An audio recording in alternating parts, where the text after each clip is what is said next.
Hey there, welcome replay viewers. Here is what we are going to talk about today, 8 alternatives to New Year's resolutions to make 2016 your best year yet. And this is new on the blog as of this week, and I think you can actually see the URL up there too if you want to go. I'm going to give you a quick link to it later in the broadcast here, so if you don't get all of that right now, that's okay. And you can always go to lifearchitecting.com/blog and you can find my latest blog posts that way. All right, so let me turn you guys around here. There we go. Flip it up. Hey, how's it going? All right.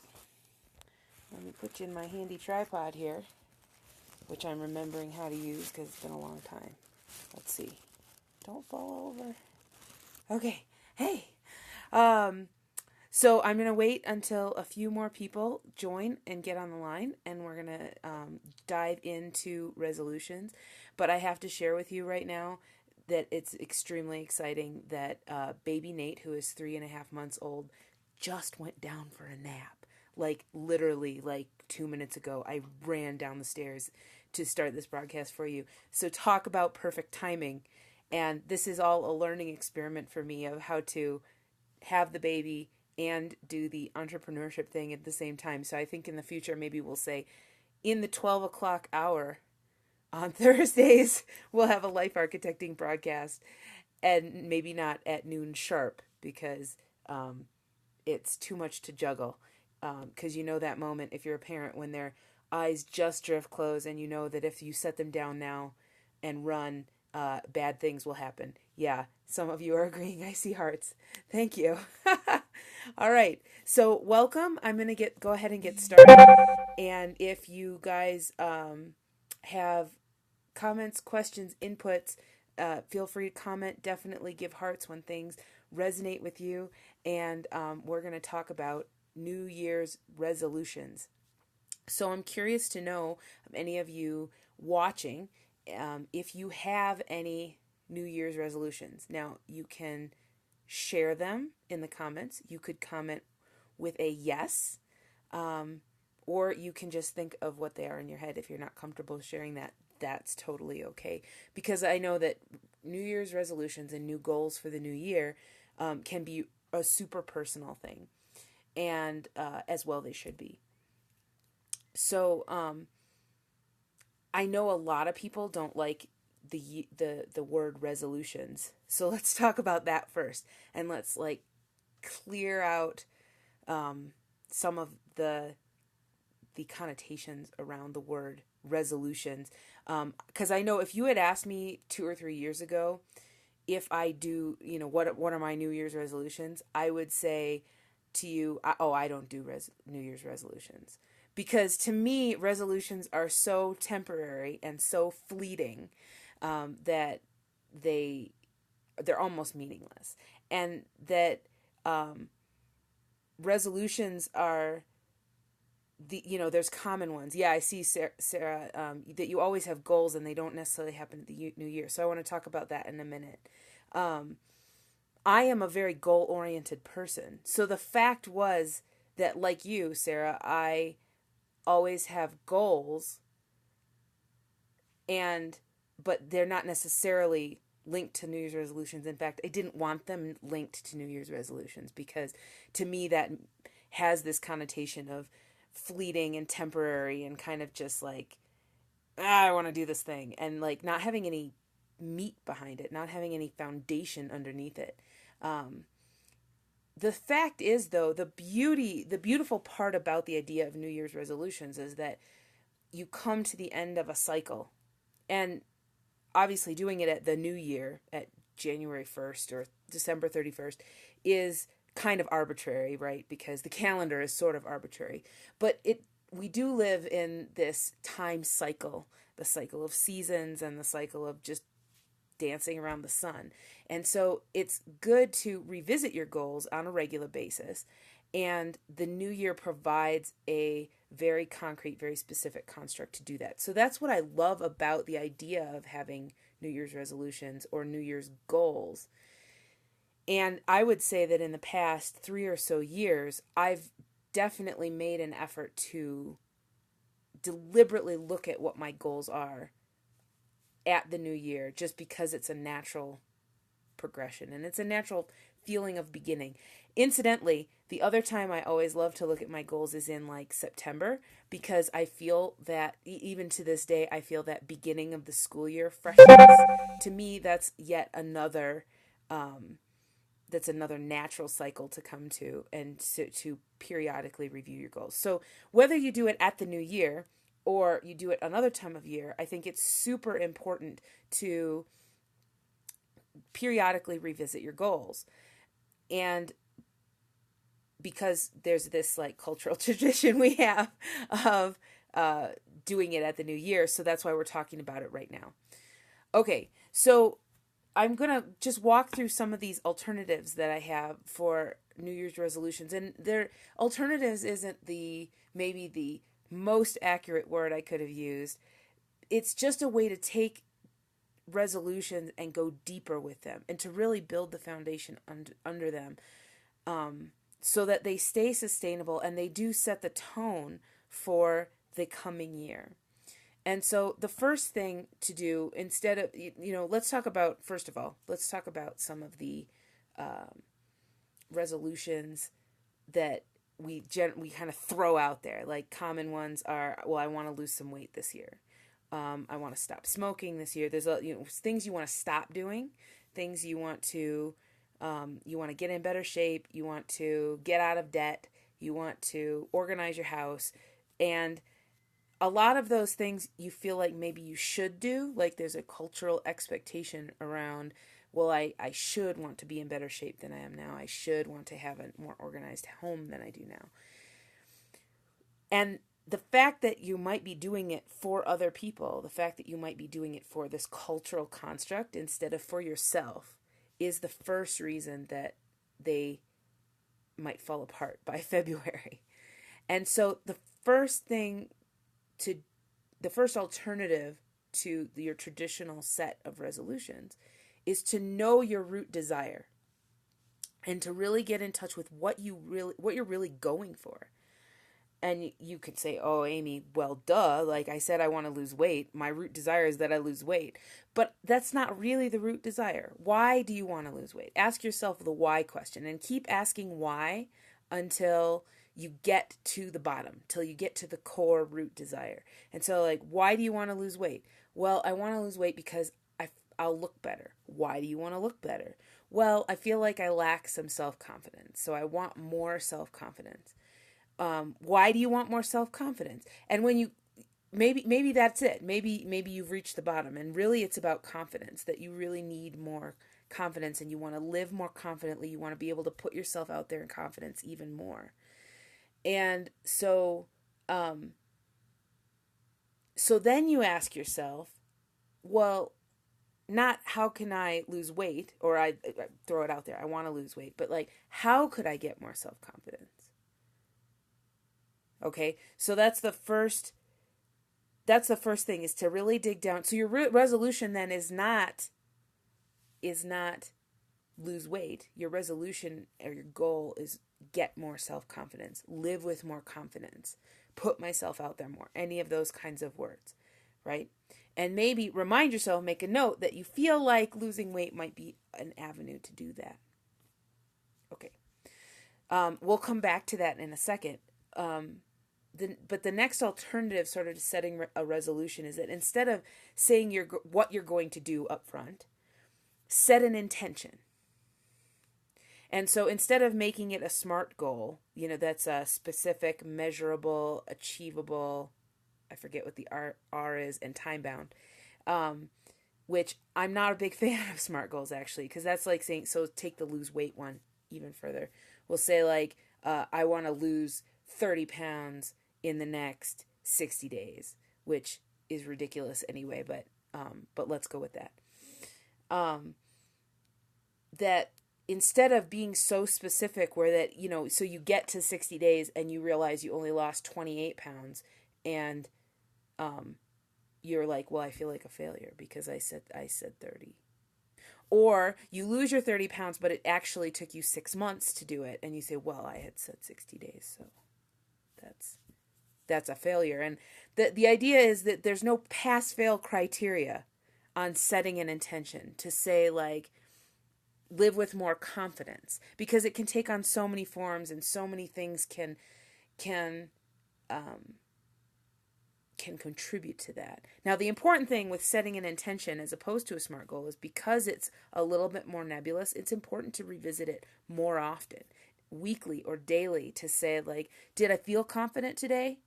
If yes, why? What happened that made me feel more confident? If no, why was that? And what can I adjust tomorrow, or what can I adjust next week to help bring more of this quality into my life?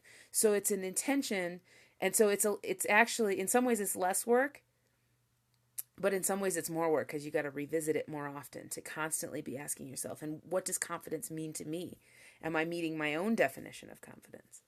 Okay, so along with that, the third alternative to setting a resolution is to focus on what you want. And so this addresses that whole gamut of resolutions, of goals that are the stop doings. It is important to know what you want to stop doing, it's more important when you're setting that intention, when you're setting that goal, to think about what you want instead of what you don't want. And so let's take the smoking one. Like, I'd like to quit smoking. Don't do that anymore. Instead of thinking like smoking, maybe the intention, the resolution is to be healthier. And one of the activities underneath that is to not only stop smoking, but to replace that with alternative activities, alternative methods of coping, of calming down, of finding peace, and to move away. And so by moving toward what you want, you'll also be moving away from what you don't want. Important always to address what you don't want, but not to dwell on it. Okay, so that and I mean, really, to go back to our original example, losing weight is the same way. You're saying what you don't want. Lose weight. Get rid of it. And so what you're dwelling on there is the weight. And your brain is going to be like, oh, wait, yes, let's hang on to that. Let's keep that, because that's the focus. I'm so focused on the weight that it stays. So instead, what do you want instead of the weight that's on you? I want strength. I want flexibility. I want energy. And the things that you pursue to bring in those positive aspects, the things that you pursue to bring in more energy and more strength and more flexibility, are going to give you they're going to move you away from the negative stuff, the stuff that you want to get rid of, and the stuff that you want to get rid of can be let go of. Okay, so make sure your focus is on what you want, not what you don't want. Okay, so my favorite part is the planning, is the building part, and that's number 4, which is break it down.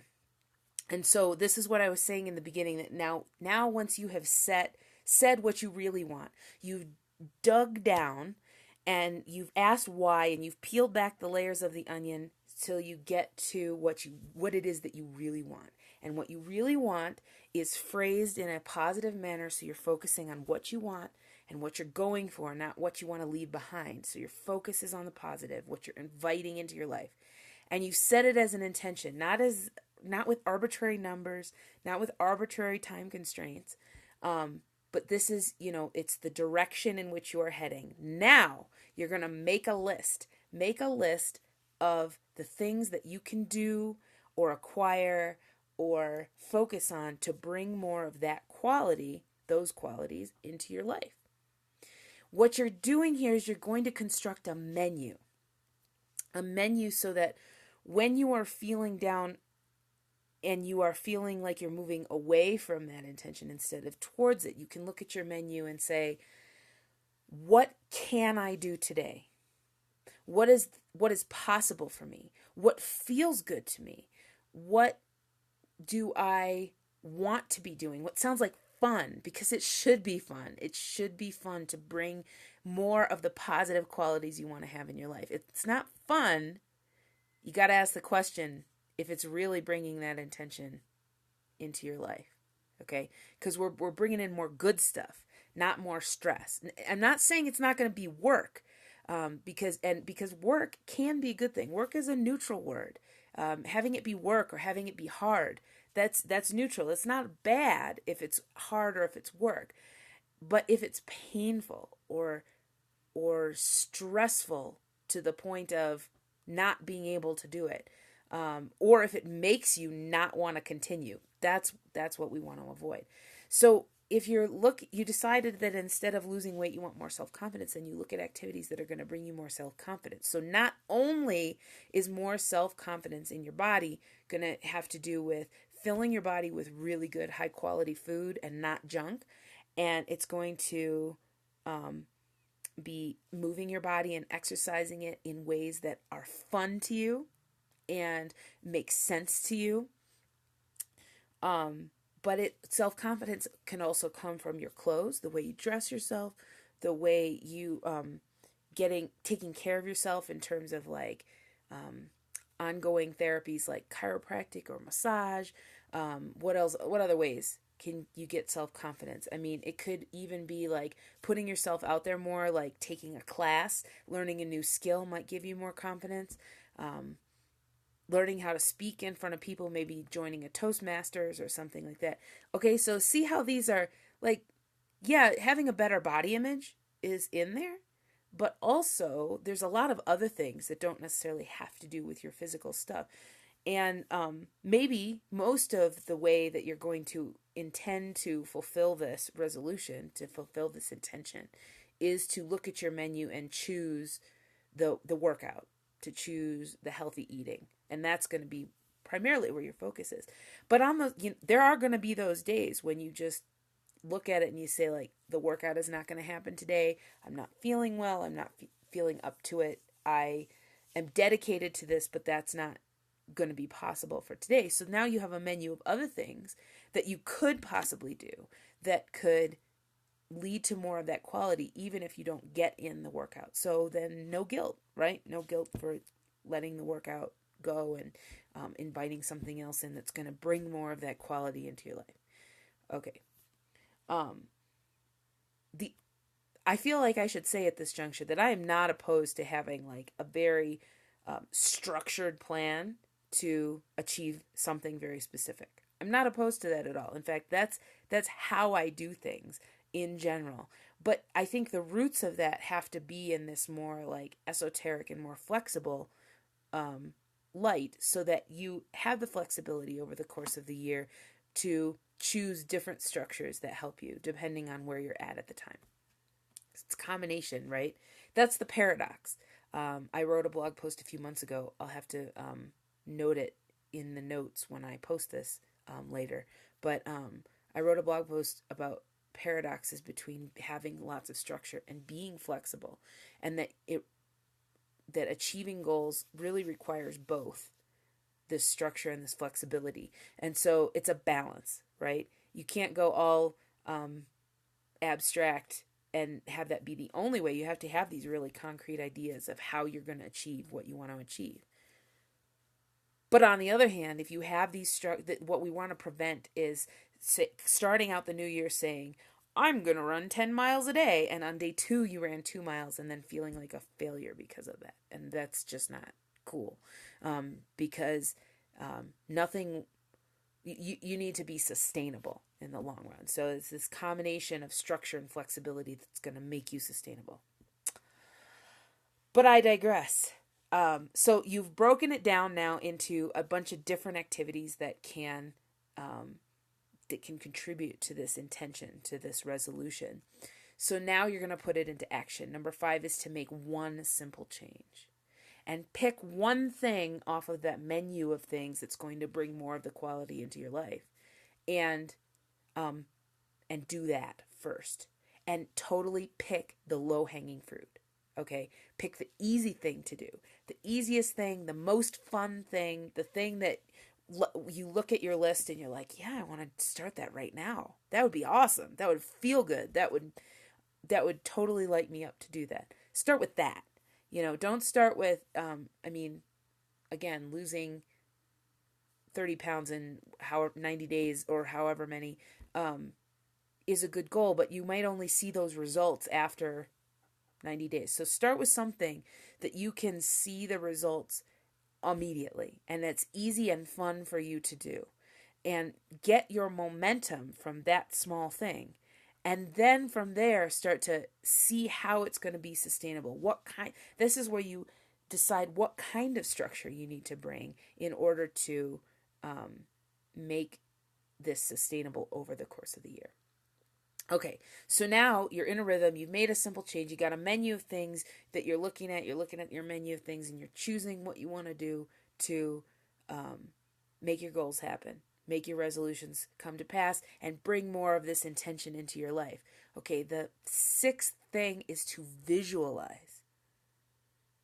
And visualize could mean in a very, very literal visual sort of way where you use pictures and images. That would be called a vision board or a dream board. And I'm actually going to write a blog post about that in the coming weeks. So watch out for that. But it doesn't have to be so fancy. And if you're not so much a visual person, if you're more of an auditory person, just writing it down in words, a simple sentence about what you want life to be like in December 2016, a year from now. What do you want to be? What do you want to feel? How do you want to show up in the world? What do you want to have? Whether that have is material possessions, or if you want to have, or if it's more like more confidence. I want to have more confidence. What do you want to be able to do then that you are not able to do now? What do you want to have accomplished, even if it's not current for you in December 2016, what do you want to have accomplished by that time? And so keeping it in front of you in a very regular way is super important. And so this is your free gift. I made up a little sheet for you, and it's on the blog post. So you can either get there right now at the time of this broadcast. It's the most recent blog post. So you could go to lifearchitecting.com/blog, and it'll be the first one. Or to go directly there, you can go to lifearchitecting.com/go/NY2016, like New Year's 2016.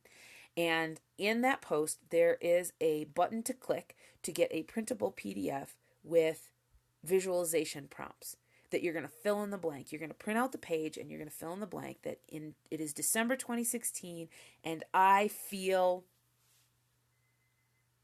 fill in the blank. And you can fill this worksheet out, and then you could cut it into strips so that each prompt is on its separate sheet of paper, or just leave it in a sheet and post it somewhere where you can see it every single day. Hopefully more than one time a day. So like it could be like on your bathroom mirror, and you read it while you're brushing your teeth in the morning and while you're brushing your teeth at night. So you see it twice a day. You read it to yourself, and you see these things as coming to pass. You visualize them. You bring them in by believing their truth. It is December 2016, and I can fill in the blank.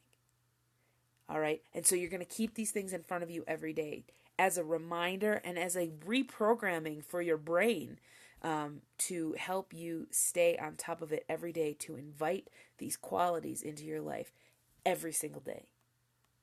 Whether that means showing up at the gym, which that's what it could mean, or whether it just means treating yourself more kindly so that you can feel better about yourself as a person, right?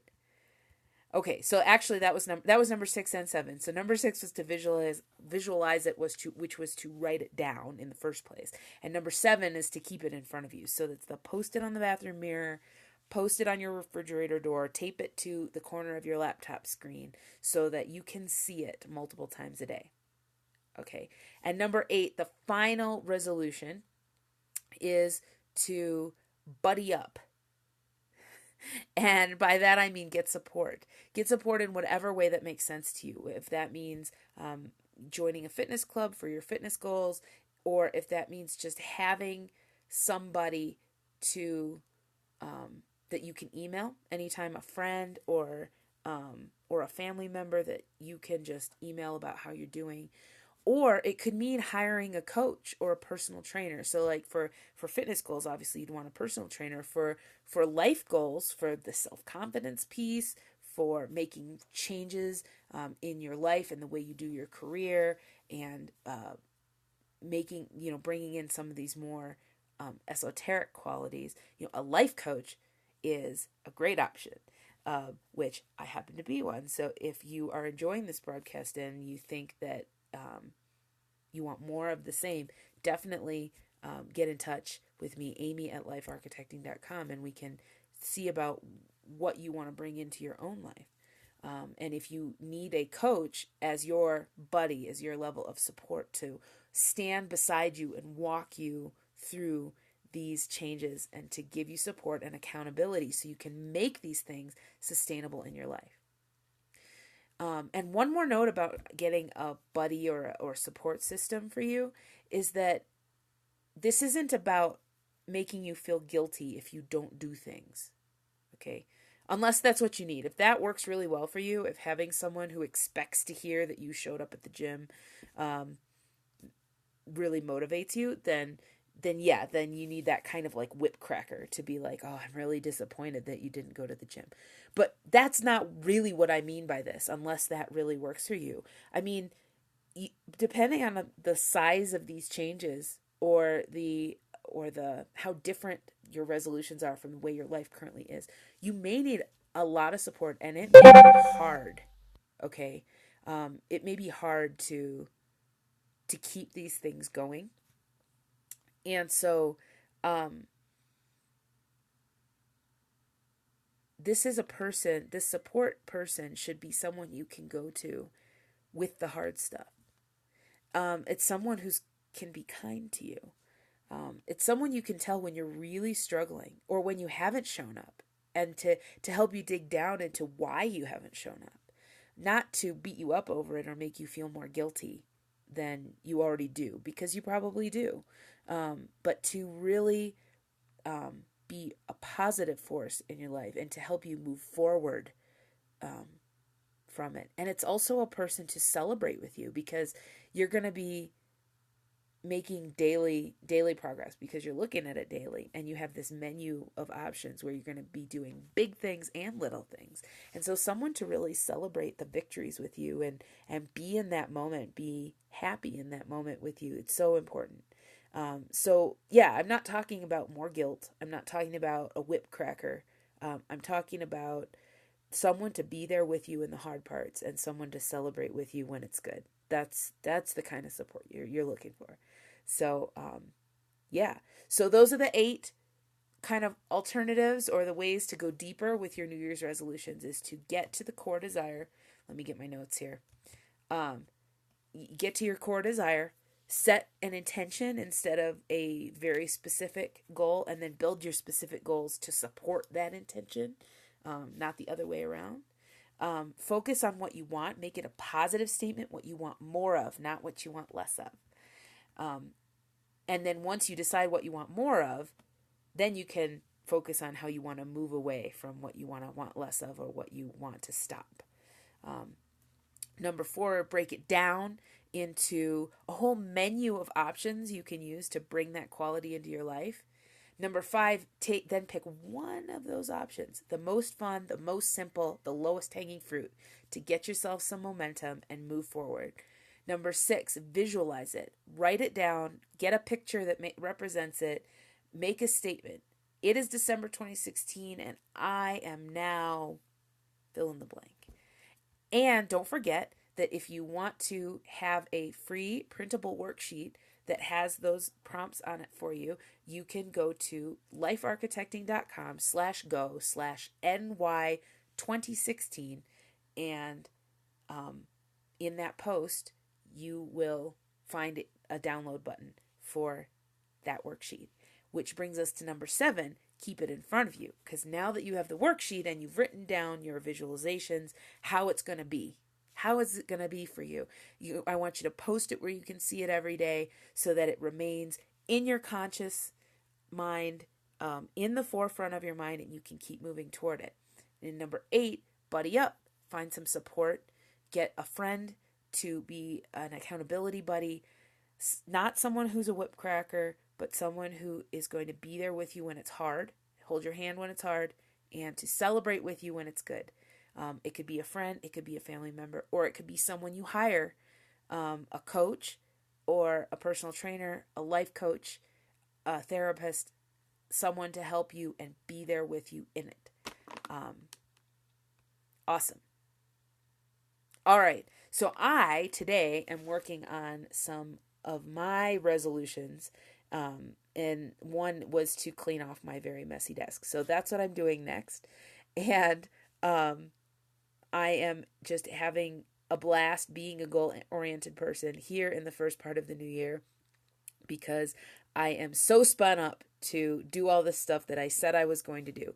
And now my problem is that I'm working on combating burnout already 1 week in, because I just got so excited that I was going to do all this stuff and fulfill all of my goals and intentions.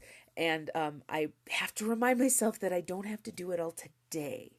That there's like 360, actually there's 366 days this year in which to bring these intentions into my life. So that actually is going to be the subject of next week's blog post and Periscope broadcast. So I hope you'll join me. Look for the blog post on Monday and the Periscope broadcast right back here on Thursday at noon Mountain Time, and you can convert to wherever you are. I am so excited to see you, and I hope to see you again soon. Have a beautiful day and set those intentions. I can't wait to hear what awesome things you're going to bring into your life this year. Mwah!